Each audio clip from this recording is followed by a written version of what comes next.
사랑하는 귀한 교회 여러분들에게 오늘 또 주님의 크신 은혜와 은총과 축복이 함께하기를 소망합니다. 옆에 분과 뒤에 분과 인사하십시다. 반갑습니다. 주의 이름으로 축복하고 환영합니다. 24절에 보니까 서로 돌아보아 사랑과 선행을 격려하라고 말씀합니다. 그래서 오늘 제목을 교회는 격려하는 공동체, 그런 제목으로 함께 은혜를 나누려고 합니다. 흔히 교회를 가리켜서 예배 공동체, 사랑 공동체, 믿음의 공동체라고 부르면서 교회의 존재 의미를 설명합니다. 그 중에서도 저는 교회는 반드시 격려하는 공동체가 되어야 한다고 말씀드리고 싶습니다. 여러분, 사람들이 교회에 나오는 여러 이유 중에 하나가 격려를 받고 싶어서 교회에 나오는 겁니다. 그러므로 우리는 교회에 나오면 반드시 누군가를 한마디라도 격려를 해주어야 합니다. 아멘. 예수님을 따르는 교회는 서로가 격려하는 공동체가 되어야 합니다. 여러분, 교회에서 얻는 격려는 지난 한 주간 사회생활에서 받는 상처를 치료하는 약이 됩니다. 그리고 교회 안에서 서로가 나누는 격려는 한 주간 거친 세상에서의 삶을 이길 수 있는 영양소가 됩니다. 특별히 교회에는 두 가지의 격려가 있습니다. 첫째는 주님이 주시는 격려, 오늘 이 아침도 주님이 주시는 격려로 한 주간 승리할 수 있기를 소망합니다. 또 하나는 성도들끼리 서로 나누는 격려가 있습니다.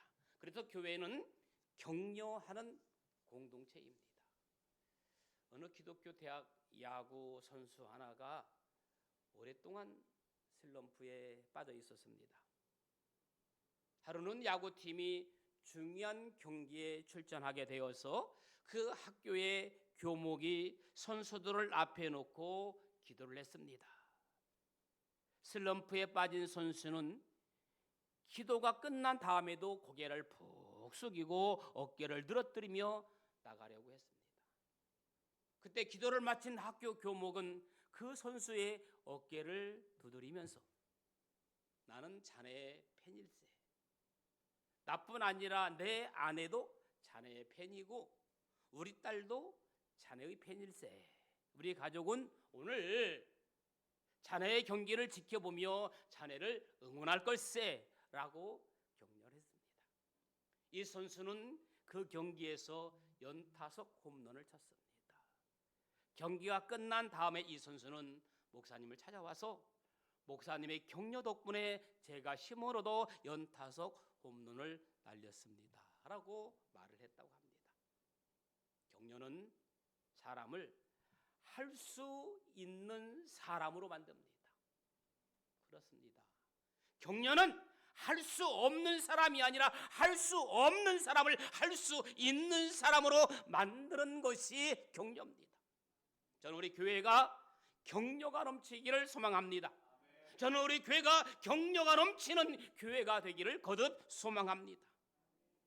지금 우리들 주위에는 힘들어하고 상처 입은 사람들이 많이 있습니다. 우리 할 일은 그들을 격려해 주는 일입니다. 지금 세상은 비판으로 가득 차 있습니다.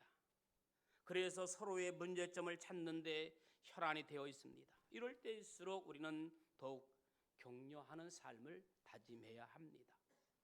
그러면 우리가 교회를 통해서 가정과 교회와 세상은 조금씩 아름답게 변화될 것이라고 저는 확신합니다.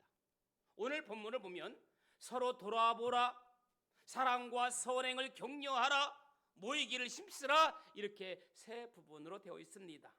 이 중에서 내용상 가장 먼저는 모이기를 힘쓰는 게 앞이에요.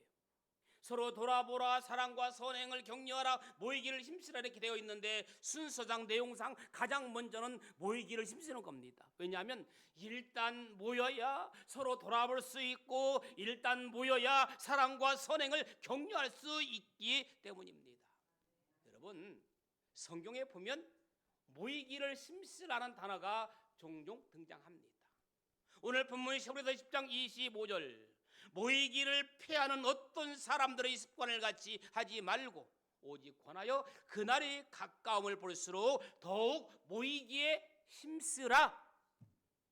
사도행전 2장 46절을 보면요, 오순절 마가 다락방에 모인 120명의 성도들은 뭐에 힘쓰고 모이기를 힘쓸고 집에서 뭘 떼며 떡을 떼며 기쁨과 순전한 마음으로 음식을 먹고라고 기록되어 있습니다.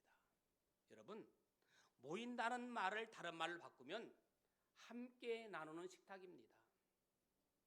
오늘 사도행전 2장에도 떡을 떼며 기쁨과 순전한 마음으로 음식을 먹고, 어떤 분이 저에게 목사님, 이 세상에서 제일 외로운 사람이 누군지 아십니까? 라고 질문을 한 적이 있습니다. 저는 당연히 하나님 모르는 사람이 제일 외롭고 불쌍한 사람입니다 라고 말을 해줬습니다. 그랬더니 이분 하는 말이, 목사님, 하나님을 모르는 사람도 외롭지만 혼자 밥 먹는 사람도 만만치 않게 외롭습니다. 혼자 밥 먹는 사람이 외롭답니다. 혼밥하는 사람들, 여러분 웬만하면 혼자 차량하게 밥 먹지 마세요. 왜냐하면 혼자 밥을 먹으면 정말 뭐 이렇게 진성찬도 아니고 대충대충 그렇게 먹을 수도 있고, 그래서 제 생활 신조 가운데 하나가 혼자 밥 먹지 말자거든요. 저는 절대로 혼자 밥을 안 먹으려고 노력을 해요. 그리고 혼자 밥 먹는 시간이 아까워요. 함께하는 식탁 속에 최고의 사랑이 들어있습니다. 예로부터 우리 민족은 밥상 공동체라고 해서 특별히 뭐 설날이나 명절이면 함께 음식을 나누어 먹는 습관, 나누어 먹는 민족입니다. 설 연휴 우리는 사랑과 정성이 가득 담긴 음식들을 가족과 함께 모여서 맛있게 드신 줄로 압니다. 또 나누어 준 줄 압니다.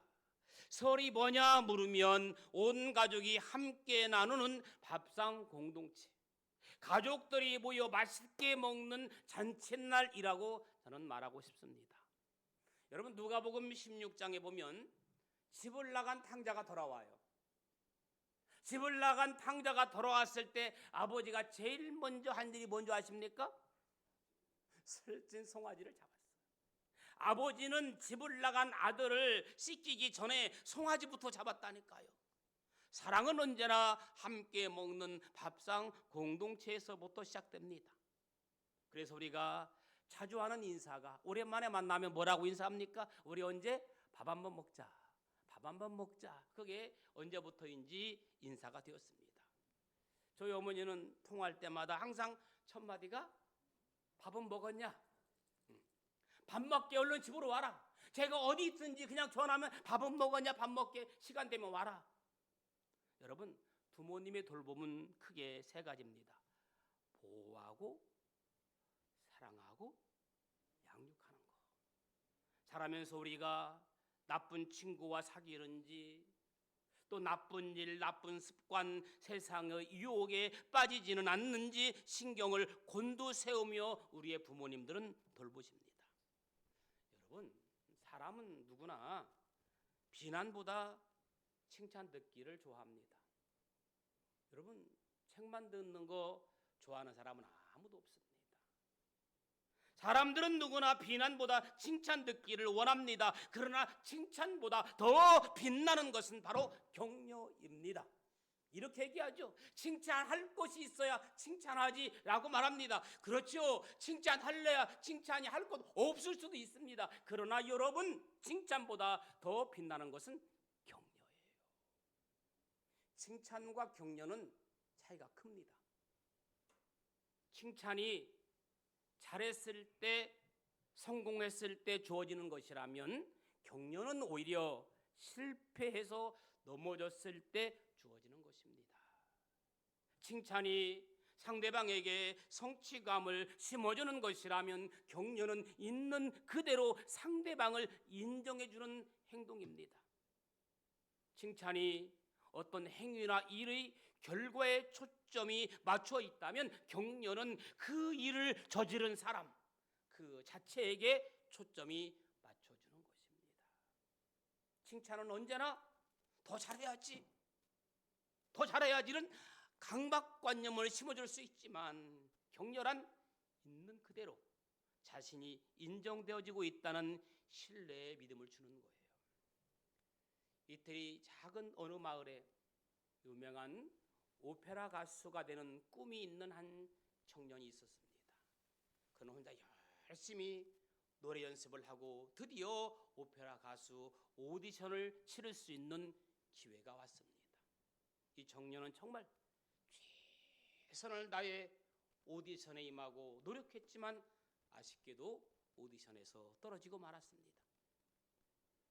오디션에 낙방한 이 청년은 심하게 좌절했습니다. 그리고 집에 돌아와 다시는 노래를 부르지 않겠다고 결심했습니다.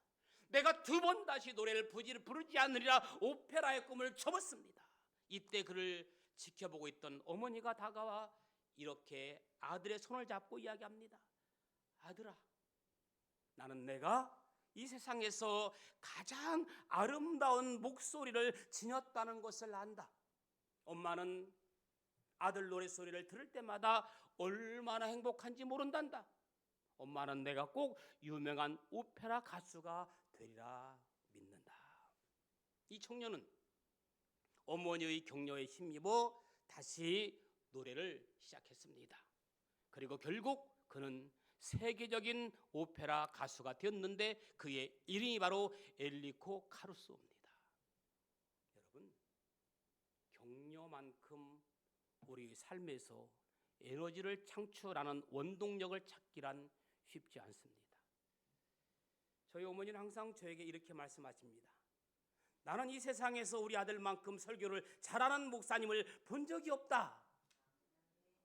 저는 그래서 강단에 설 때마다 제가 설교를 제일 은혜스럽게 잘하는 줄 알고 강단에 섭니다. 아멘. 우리 어머니만 아멘 하시잖아. 여러분, 격려는 칭찬보다 위대합니다. 칭찬은 언제나 소수의 잘난 사람에게만 적용되지만 격려는 다수 못난 사람들에게도 적용이 됩니다. 칭찬은 자칫 사람을 교만하게 할 수 있지만 격려는 사람에게 용기를 북돋아 줍니다. 그래서 칭찬보다 더 중요한 것은 바로 격려입니다. 그래서 10마디 칭찬보다 1마디 격려가 낫다는 격언도 있습니다. 우리 예수님은 잘난 사람, 성공한 사람, 배우고 똑똑한 사람을 칭찬하기보다는 오히려 못난 사람, 덜 배운 사람, 죄 지은 사람, 실패한 사람들을 격려하신 분이 우리 예수님입니다. 예수님은 남편을 5이나 바꾸어 마을 사람들로부터 비난의 대상이 된 수가성 우물가의 여인을 격려했습니다. 그리고 당시 동족의 피를 빨아먹고 사는 매국노라고 하는 모든 이스라엘 사람들이 가까이 하기를 꺼려하는 세금쟁이 삭개오의 집에 들어가 식사도 하시고 그를 격려하셨습니다. 역시 세금쟁이인 마태도 부르시어 그를 12 제자 중에 하나로 삼았습니다. 또한 예수님은 그 누구도 격려하시고 강도도 격려하시고 가난한 자도 격려하시고 병든 자도 격려하시고 낙심한 자도 격려하시는 예수님. 그 예수님이 오늘 저와 여러분을 격려하시고 위로하시고 축복해 주셔서 다시금 일어날 수 있는 힘과 용기를 주실 줄로 믿습니다. 여러분, 그리고 하늘나라로 올라가셔서 예수의 영인 보혜사 성령님을 우리에게 보내셔서 계속해서 성령은 우리를 도우시고 인도하시고 격려하시는 줄로 믿습니다. 그래서 이 보혜사라는 말이 격려자, 위로자라는 뜻입니다. 예수님은 우리가 이 세상을 살아갈 때 격려자가 옆에서 힘을 북돋아 줘야 할 것을 아시고 성령님을 우리 가운데 보내주셔서 우리를 이루어 주시는 줄로 믿습니다. 그러므로 성령의 격려를 받고 사는 사람은 낙심하다가도 다시 용기를 회복하고 일어나는 줄로 믿습니다. 그러므로 사랑하는 교회 여러분, 성령의 도우심으로 격려를 받고 다시금 도전하는 저 여러분들의 삶이 되어지기를 다시 한번 예수님의 이름으로 축원합니다. 성경을 보면 이 격려, 위로에 대한 이야기로 가득 차 있습니다. 신약 성경 27권 중에 21권이 편지로 쓰여 있는데 이 편지들은 주로 위로와 격려의 편지로 되어 있습니다. 예수님 믿으면서 핍박을 당하는 성도들에게 쓴 격려의 편지입니다. 하나님이 너와 함께 하신다. 그러므로 염려하지 말라, 두려워하지 말라, 놀라지 말라. 격려의 내용이 계속해서 성경은 우리들에게 이야기하고 있습니다. 그러면 구약 성경은 어떨까요? 여러분, 구약 성경은 하나님이 우리에게 쓴 격려의 편지입니다. 즉 선지자들을 통해서 쓴 격려의 편지입니다. 어떤 분들은 보통 선지자, 예언자 하면은 사람들의 사회의 잘못을 날카롭게 비판하고 꾸짖는 사람이라고 생각할 수 있습니다. 물론 예언자들에게 그런 면이 강합니다. 그러나 예언자들은 사람들을 격려하는 메시지도 많이 선포하고 있습니다. 여러분, 예언서들을 정말 세밀하게 읽어보면 격려하는 내용이 의외로 많은 것을 발견할 수가 있습니다. 특히 구약의 이사야서 뒷부분에 보면 격려와 위로의 말씀으로 가득 차 있습니다. 여러분, 매일매일 성경 읽는 분이 계신데 지금 보니까 레위기를 읽으신 분도 있고 출애굽기에서 레위기로 넘어가는 분도 있는데 이사야까지 넘어가 보면 정확하게 이사야 뒷부분에 격려와 위로의 말씀으로 가득 차 있는 것을 알 수 있습니다. 성경 읽는 분들은 지금 포기하지 마시고 계속해서 이사야까지 다가올 수 있기를 소망합니다. 그리고 예레미야로 넘어가면 예레미야에도 보면 장차 이스라엘이 포로 생활에서 돌아가게 될 것을 예언하며 성도들을 격려합니다. 에스겔도 보면 골짜기에 마른 뼈가 살아날 것이다. 큰 군대가 되는 환생을 제시하면서 포로 생활을 하고 있는 동족들을 격려합니다. 또 구약 뒤에 미가서에 보면 저는 자, 쫓겨난 자, 환난을 받은 자들이 축복의 날에 반드시 올 것이라고 그 날을 격려했습니다. 그리고 구약의 마지막 예언자인 말라기는 장차 의의 태양인 예수님이 떠올라서 그 사람을 치료하는 광선이 될 것이라고 격려했습니다. 우리는 예언자 정신이 필요하다는 말을 많이 듣습니다. 그러나 여러분, 예언자 정신은 고발 정신, 비판 정신이 아닙니다. 진정한 예언자 정신은 낙심한 자, 절망한 자를 격려하는 정신입니다.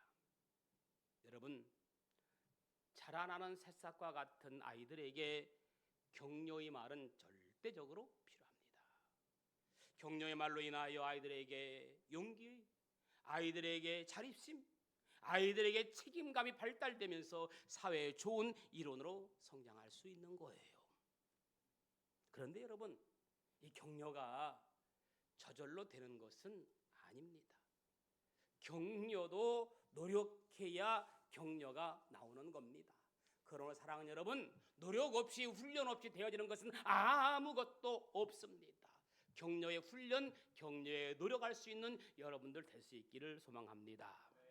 표준세 번역 성경에 보면 서로 돌아보라를 서로 마음을 써라로 번역되어 있습니다. 오늘 본문에 서로 돌아보라, 이 말은 서로 마음을 쓰라는 거예요. 노력하라는 겁니다. 즉 격려하려면 깊이 생각하고 마음을 써서 노력하라.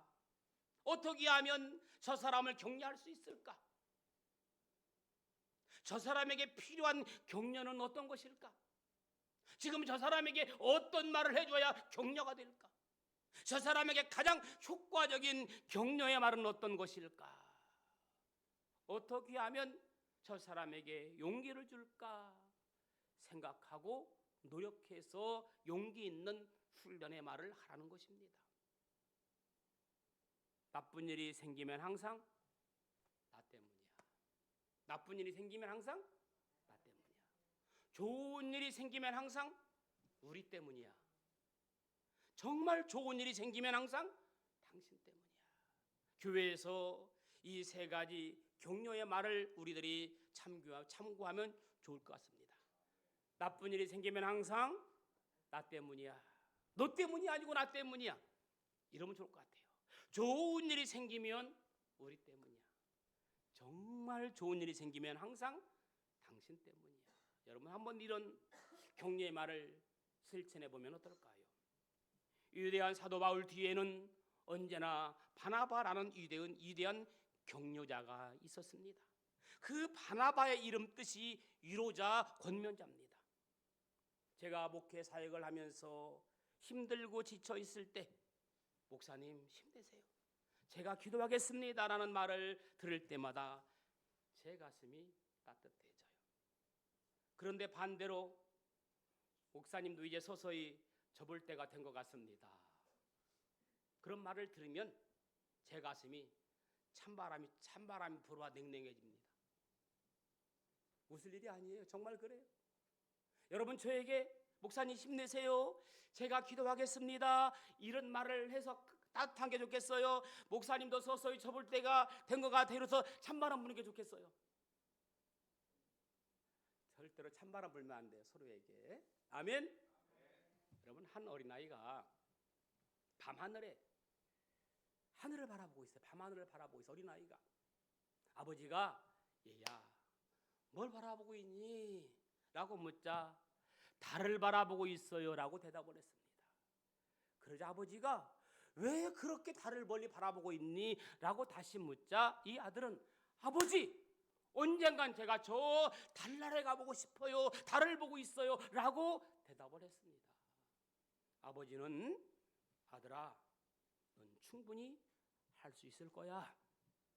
내가 지금 이 꿈을 잃지 않고 끝까지 기도하고 나아간다면 너는 능히 하고도 남을 거야 라고 아들을 격려해 주었습니다.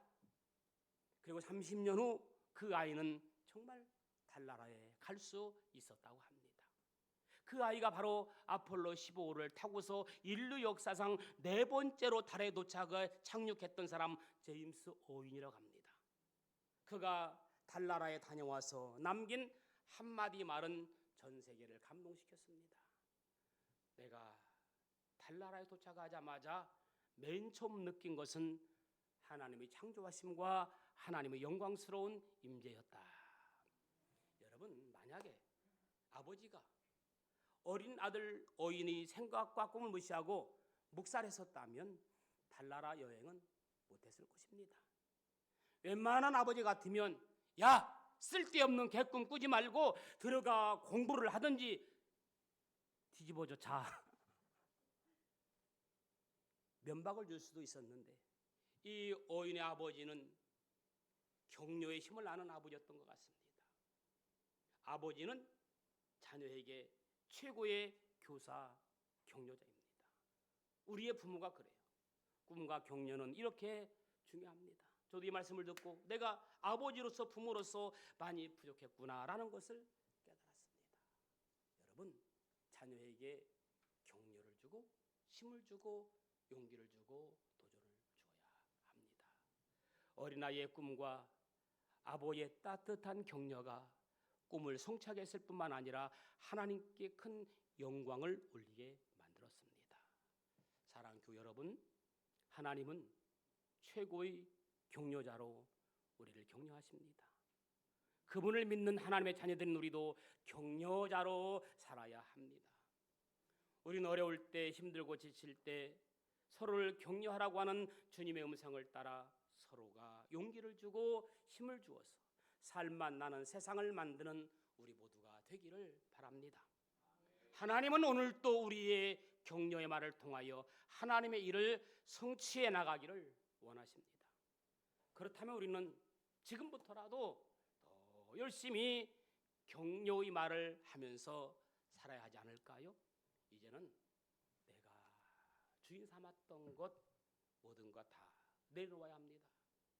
그것이 나의 고집이든 그것이 나의 욕심이든 그것이 나의 자존심이든 다 내려놓고 오로지 격려하는 일에 최선을 다해야 합니다. 그것이 무엇이든지 간에 오늘 당장 내려놓고 오로지 격려하는 일을 실천해 보시기를 주님의 이름으로 축원합니다.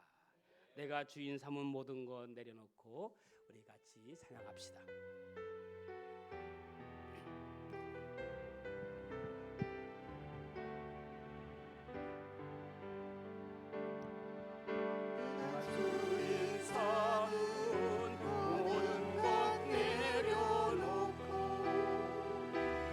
주의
시간 나의 고집, 나의 욕심, 나의 자존심 다 내려놓고 오로지 격려하는 일에 최선을 다하겠습니다. 격려의 삶을 살겠습니다. 교회는 격려하는 공동체입니다. 오늘 말씀을 생각하면서 같이 기도하는 시간을 갖도록 하겠습니다. 좋으신 아버지 하나님, 은혜와 사랑을 감사합니다. 교회는 격려하는 공동체입니다.